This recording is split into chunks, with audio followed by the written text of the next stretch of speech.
Assalamualaikum warahmatullahi wabarakatuh. Kali ini kita akan membahas materi TWK CPNS 2023. Jadi kita nggak akan bahas latihan soalnya, tapi lebih ke pembahasan materi. Maksudnya materi apa yang akan keluar. Oke, kali ini kita akan membahas materi tentang sejarah proklamasi. Jadi proklamasi kemerdekaan Indonesia dilaksanakan pada 17 Agustus 1945 yang dibacakan oleh Insinyur Soekarno dan didampingi oleh Muhammad Hatta di Jalan Pegangsaan Timur 56, Jakarta Pusat. Sebelum itu, pada tanggal 6 Agustus 1945, sebuah atom dijatuhkan di kota Hiroshima, Jepang, oleh Amerika Serikat yang mulai menurunkan moral semangat tentara Jepang di seluruh dunia. Kemudian, sehari kemudian, Badan Penyelidik Usaha Persiapan Kemerdekaan Indonesia atau BPUPKI atau nama Jepangnya adalah Dokuritsu Jumbicho Sakai berganti nama menjadi PPKI atau Panitia Persiapan Kemerdekaan Indonesia dan dalam bahasa Jepang dinamakan dengan Dokuritsu Jumbi Inkai untuk lebih menegaskan keinginan dan tujuan mencapai kemerdekaan Indonesia. Dan pada tanggal 9 Agustus 1945, bom atom kedua dijatuhkan di kota Nagasaki, sehingga menyebabkan Jepang menyerah kepada Amerika Serikat dan sekutunya. Momen ini pun dimanfaatkan oleh Indonesia untuk memproklamasikan kemerdekaannya. Jadi pada tanggal 6, bom atomnya di kota Hiroshima dan pada tanggal 9 Agustus di kota Nagasaki, yang membuat moral semangat tentara Jepang di seluruh dunia menjadi menurun. Soekarno dan Hatta selaku pimpinan PPKI dan Rajiman Widyodiningrat sebagai mantan ketua BPUPKI diterbangkan ke Dalat, Vietnam untuk bertemu dengan Marsekal Terauchi. Mereka dikabarkan bahwa pasukan Jepang sedang diambang kekalahan dan akan memberikan kemerdekaan kepada Indonesia.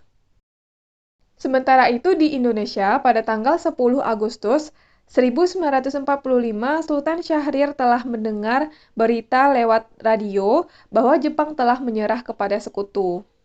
Setelah terjadinya bom atom, pada tanggal 10 Agustus, Sultan Syahrir mendengar berita lewat radio bahwa Jepang telah menyerah kepada sekutu.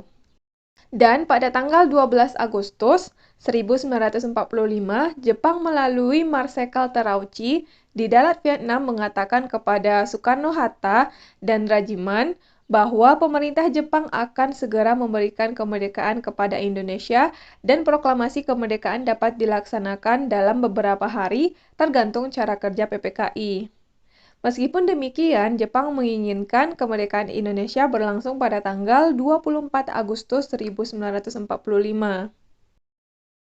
Setelah itu, 2 hari kemudian, saat Soekarno-Hatta dan Rajiman kembali ke tanah air dari Dalat, Vietnam, Sultan Syahrir mendesak agar Soekarno segera memproklamasikan kemerdekaan karena menganggap hasil pertemuan di Dalat sebagai tipu muslihat Jepang. Karena Jepang setiap saat harus menyerah kepada sekutu dan demi menghindari perpecahan dalam kubu nasionalis antara yang anti dan pro-Jepang.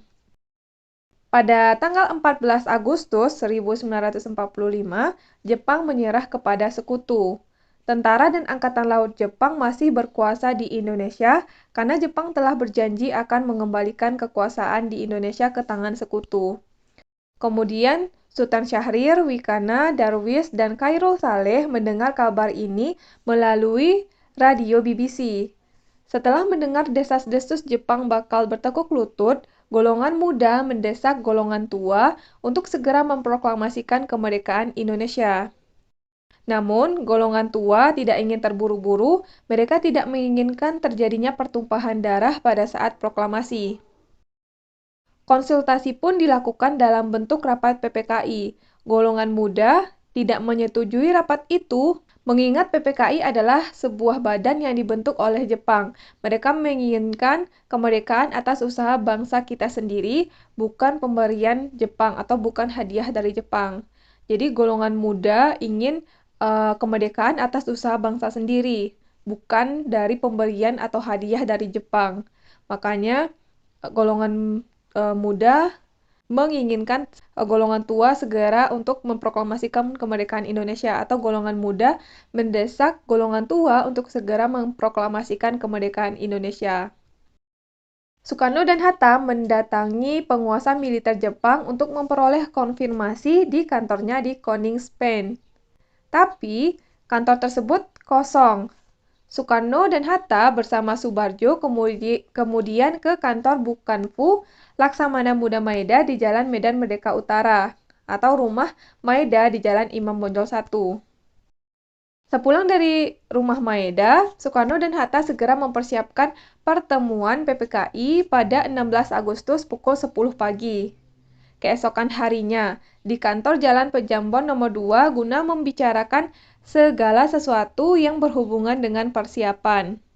Rapat PPKI pada 16 Agustus pukul 10 pagi tidak dilaksanakan karena Soekarno dan Hatta tidak muncul, sedangkan peserta rapat tidak tahu telah terjadi peristiwa Rengas Dengklok pada tanggal tersebut. Berikutnya kita akan membahas tentang peristiwa Rengas Dengklok. Para pemuda pejuang termasuk Khairul Saleh, Sukarni, dan Wikana yang konon kabarnya terbakar gelora heroisme, kehilangan kesabaran dan pada dini hari tanggal 16 Agustus 1945 bersama Sodanko Singgih, salah seorang anggota PETA dan pemuda lain, mereka membawa Soekarno bersama Fatmawati dan Guntur yang baru berusia 9 bulan, dan juga Muhammad Hatta ke Rengas Dengklok yang kemudian terkenal sebagai peristiwa Rengas Dengklok. Tujuannya adalah agar Insinyur Soekarno dan Muhammad Hatta tidak terpengaruh oleh Jepang. Di sini mereka kembali meyakinkan Soekarno bahwa Jepang telah menyerah dan para pejuang telah siap untuk melawan Jepang apapun resikonya.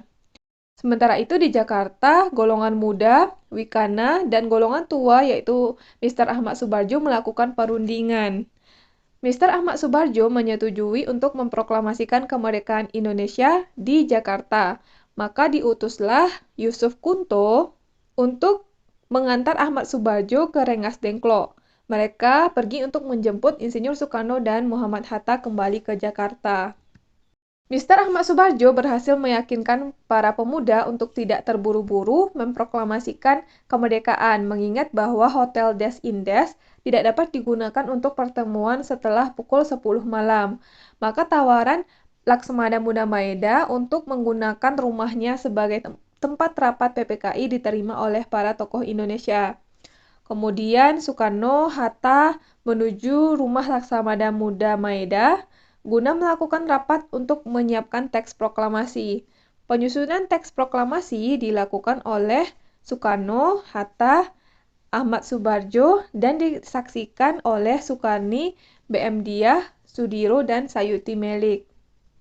Setelah konsep selesai disepakati, Sayuti Melik menyalin dan mengetik naskah tersebut menggunakan mesin ketik. Pada awalnya, pembacaan proklamasi akan dilakukan di lapangan Ikada. Namun, berhubung alasan keamanan, maka dipindahkan ke kediaman Soekarno, yaitu Jalan Pegangsaan Timur 56. Sedangkan penyusunannya tadi yaitu di rumah Laksamana Muda Maeda. Sedangkan pembacaannya dilakukan di kediaman Soekarno, Jalan Pegangsaan Timur 56. Berikutnya, detik-detik pembacaan naskah proklamasi. Perundingan antara golongan muda dan golongan tua dalam penyusunan teks proklamasi kemerdekaan Indonesia berlangsung pukul 2-4 dini hari. Para penyusun teks proklamasi itu adalah Insinyur Soekarno, Muhammad Hatta, dan Mr. Ahmad Subarjo. Konsep teks proklamasi ditulis oleh Insinyur Soekarno.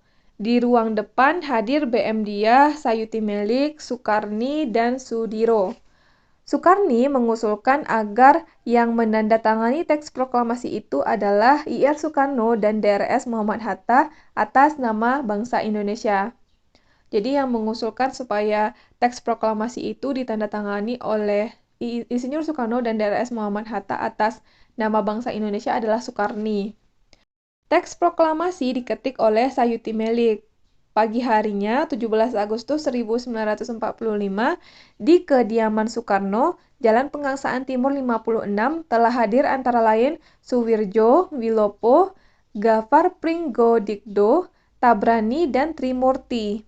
Acara dimulai pada pukul 10 dengan pembacaan proklamasi oleh Soekarno dan disambut pidato singkat tanpa teks.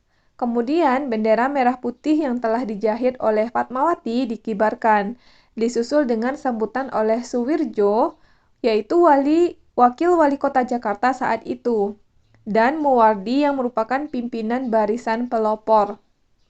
Pada awalnya, Trimurti diminta untuk menaikkan bendera, namun ia menolak dengan alasan pengerekan bendera sebaiknya dilakukan oleh seluruh prajurit. Oleh sebab itu, ditunjuklah Latif Hendraningrat, seorang prajurit peta dibantu oleh Suhut untuk tugas tersebut. Seorang pemudi muncul dari belakang membawa nampan berisi bendera merah putih Sang Saka merah putih yang dijahit oleh Fatmawati beberapa hari sebelumnya. Setelah bendera berkibar, hadirin menyanyikan lagu Indonesia Raya. Sampai saat ini, bendera pusaka tersebut masih disimpan di Museum Tugu Monumen Nasional. Setelah upacara selesai berlangsung, kurang lebih 100 orang anggota barisan pelopor yang dipimpin oleh S. Brata datang terburu-buru karena mereka tidak mengetahui perubahan tempat mendadak dari Ikada ke Pengangsaan.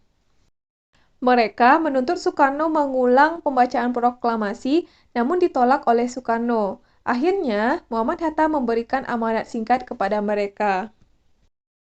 Pada tanggal 18 Agustus 1945, PPKI mengambil keputusan mengesahkan dan menetapkan Undang-Undang Dasar yang selanjutnya dikenal sebagai Undang-Undang Dasar 45.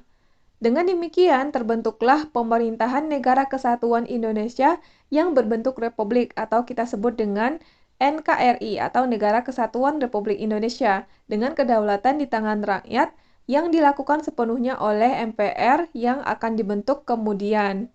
Setelah itu, Soekarno dan Hatta terpilih atas usul dari Otto Iskandar Dinata dan persetujuan dari PPKI sebagai Presiden dan Wakil Presiden Republik Indonesia yang pertama. Jadi yang mengusulkan Presiden dan Wakil Presiden, yaitu Insinyur Soekarno dan Muhammad Hatta adalah Otto Iskandar Dinata. Presiden dan Wakil Presiden akan dibantu oleh sebuah komite nasional. Berikut isi dari teks proklamasi. Proklamasi, kami bangsa Indonesia dengan ini menyatakan kemerdekaan Indonesia. Hal-hal yang mengenai pemindahan kekuasaan dan lain-lain diselenggarakan dengan cara seksama dan dalam tempo yang sesingkat-singkatnya. Jakarta hari 17 bulan 8 tahun 05 atas nama bangsa Indonesia Soekarno Hatta. Di sini ditulis tahun 05 karena ini sesuai dengan tahun Jepang yang kala itu adalah tahun 2605. Teks di atas merupakan hasil ketikan dari Sayuti Melik, salah seorang tokoh pemuda yang ikut andil dalam persiapan kemerdekaan atau persiapan proklamasi. Oke, sekian materi tentang sejarah proklamasi. Berikutnya kita akan membahas materi lain yang berhubungan dengan TWK CPNS 2023. Terima kasih buat teman-teman yang udah nonton video ini. Sampai ketemu lagi di video selanjutnya.